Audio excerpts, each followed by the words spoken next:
What's up, Buttercup? Welcome back to my channel. Today's book review is Rosemary's Baby, the horror classic by Ira Levin. And I'm feeling a little like when Rosemary is in the beginning of her pregnancy and she's like a hot mess and her body aches and she's really tired, and I'm just hanging on.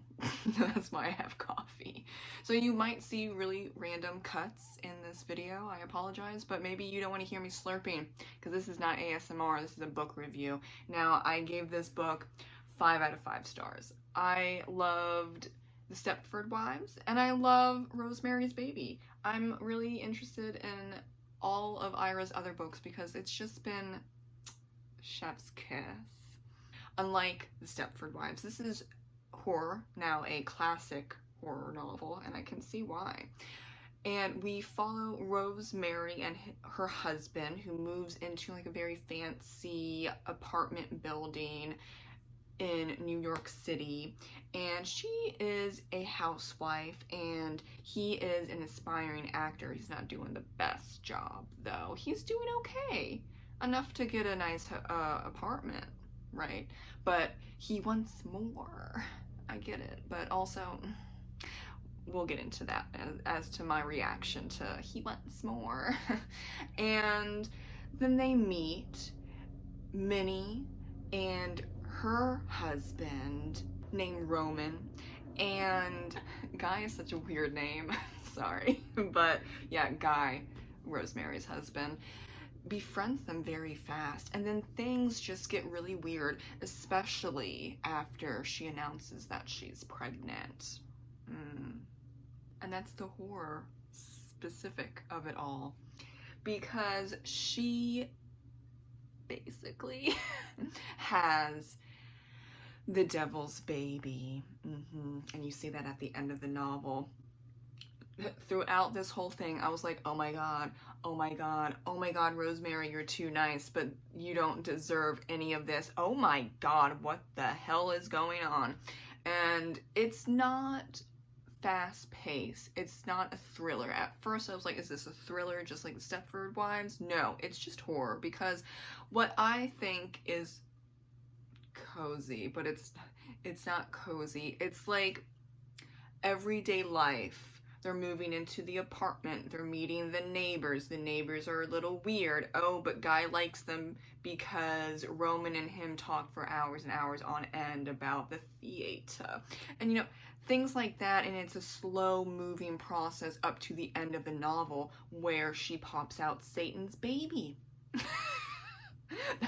that was very upfront, but this book has been out for a very long time, so spoilers, just like what I put on the title. Major spoilers.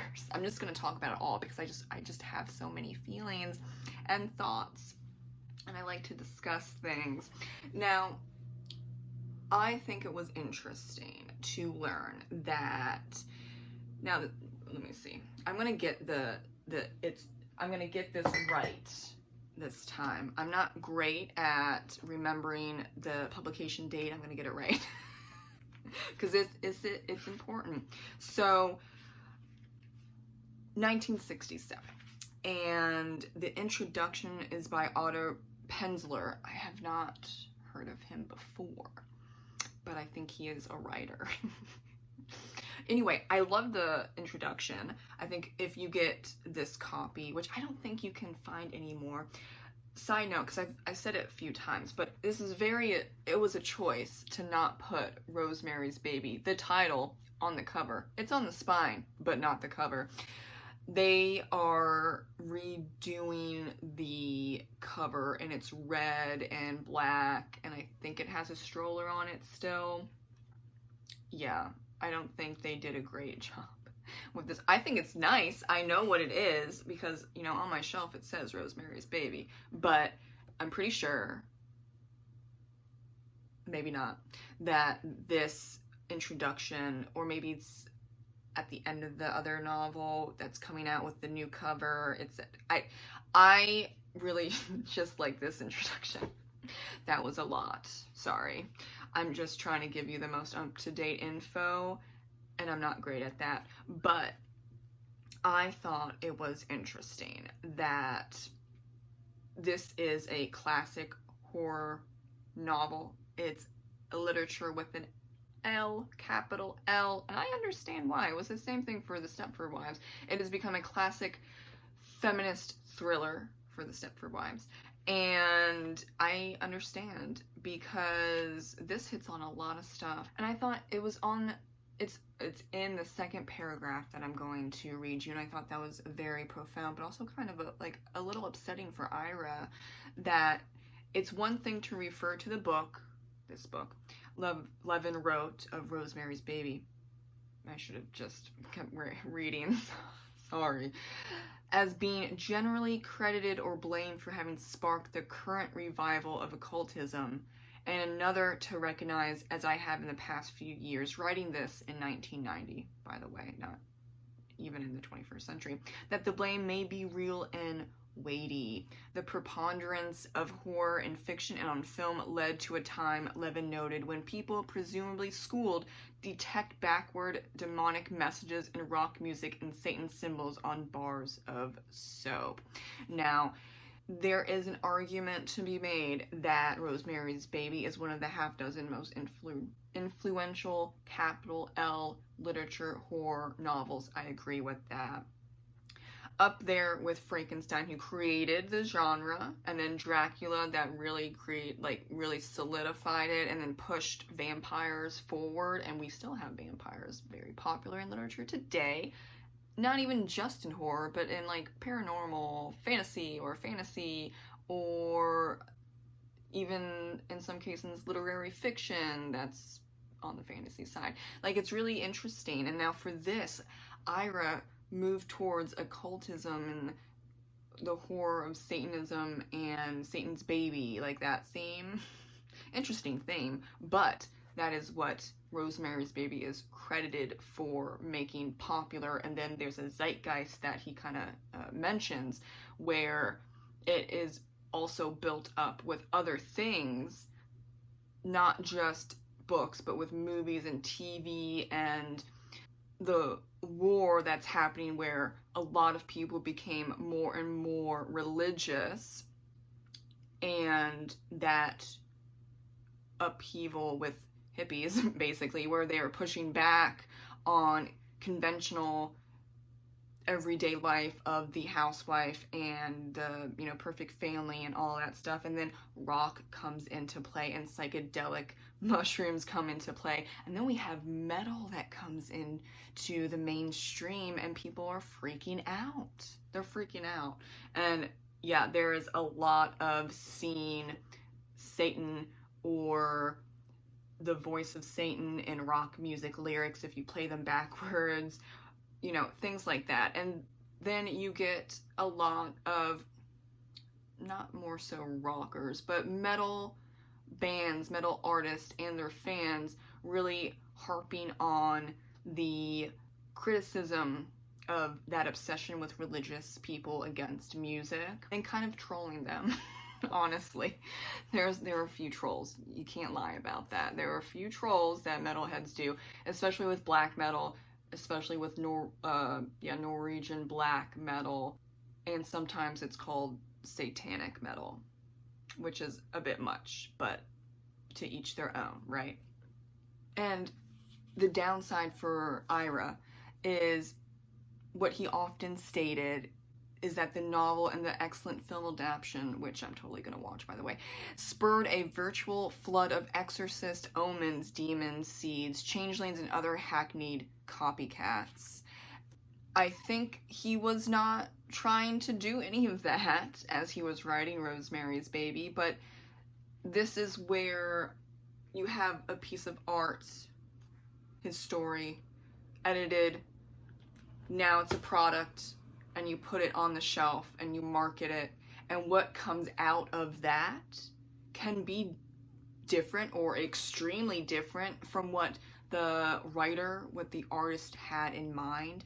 And I can understand in this particular case where that can be really upsetting. You can only do so much. You can only control people so much and what they come out at the end of this book thinking, believing, so on and so forth. I get it. I would try and put myself in Ira's shoes with like one of my books, and that's tough.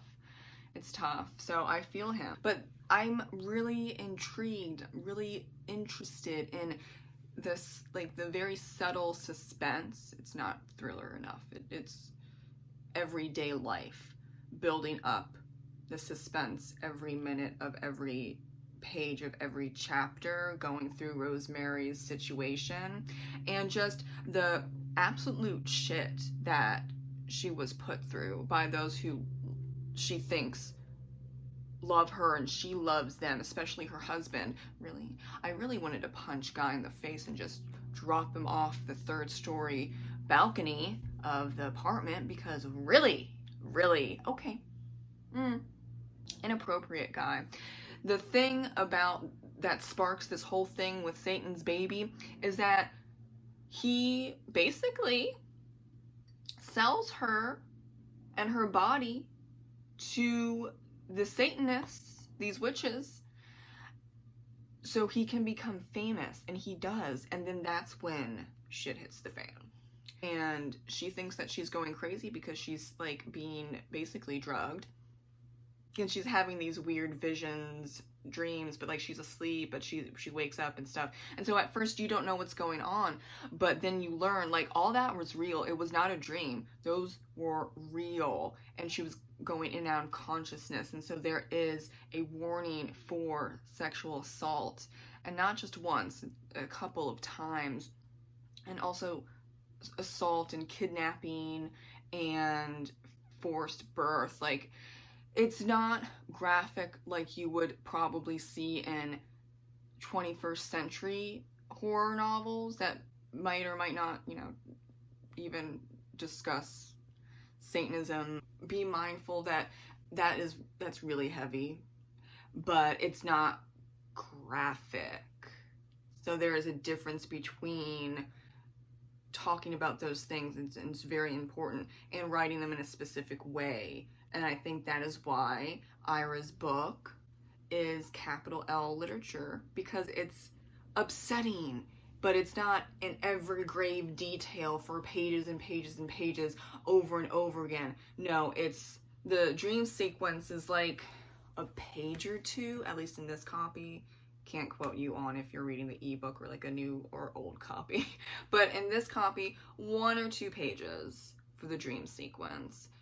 It's a sad situation, but it's also mingled with her brain trying to make things go better for her and for you as well. So it's switching back and forth between like a positive experience that she's remembering in her actual like dreams, and then she's waking up as like they're around her in black robes and the candles are going, and like it's a creepy ass ceremony. And then she comes back and she's dreaming. Her brain is trying to handle the situation because she's drugged. She can't do anything. So that also is very psychological. It is one of, I think, the worst situations you could be with, in the fact that you trust your husband, and therefore you trust his new best friends, and they're old, they're like in their 70s, so what could go wrong? What could they do to you? Like, you're young, you're spry, you're 25, I think she was, or 26, and you could take up against a 70-year-old woman, right? And a 76-year-old man, like, yeah, okay. No, not when everyone comes against you and uses you and drugs you repeatedly. She's not just drugged once, she's drugged repeatedly for so many months. And even after she gives birth, she is drugged over and over again. And in that certain state, what can you do? It's really full of uncomfortableness and suspense. And this isn't happening very fast. The book is short, but this is going on for like a year, maybe a little over a year, let's say a year and 3 months. That is a long time to deal with all that. We're dealing with it within like less than 300 pages, or maybe a little over 300 pages, but it's a lot even then. But I think that it works because it's also weaving in just everyday life, like going to the store, spending time with your husband, having a housewarming party, Christmas time, and shopping for gifts for all of your friends, and then dealing with the death of a friend that was trying to save Rosemary, but that's now on her conscience, even though it wasn't her fault. Ira weaves in the horror in everyday life, and I think that is more profound than some over-the-top horror that you see nowadays, because minus the Satan baby, but you can see abuse in everyday life, and this is abuse. It's a slow build up of abuse, firstly coming from her husband that wants to be rich and famous, and so he uses her and her body, sells her off to Satan through Minnie and Roman. It's like, oh my god, really? Like, you just want to be in this stupid theater on stage as the main character, and that's why you're doing this? I hate you. I hate you. And I felt so bad for Rosemary. I'm just like, oh my god, you're like, she fought as much as you can when you're drugged, really. That drugged up. Oh my gosh, you going really hard with the drug. But that's why they did it, because she couldn't do anything.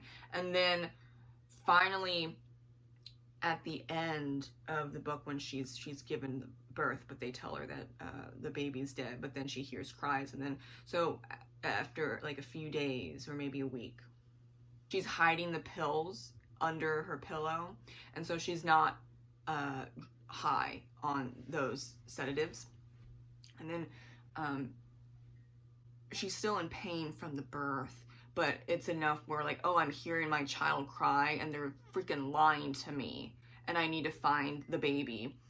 And then she goes through, you know, the whole process of finding it, and she stumbles upon like a whole group of people, which are the Satanists, around this baby. And oh yeah, surprise, Satan's baby. Yeah, he's got some horns, got some hooves, creepy eyes, like, what did they say? Golden, like, not pretty golden, but like, crazy girl golden eyes.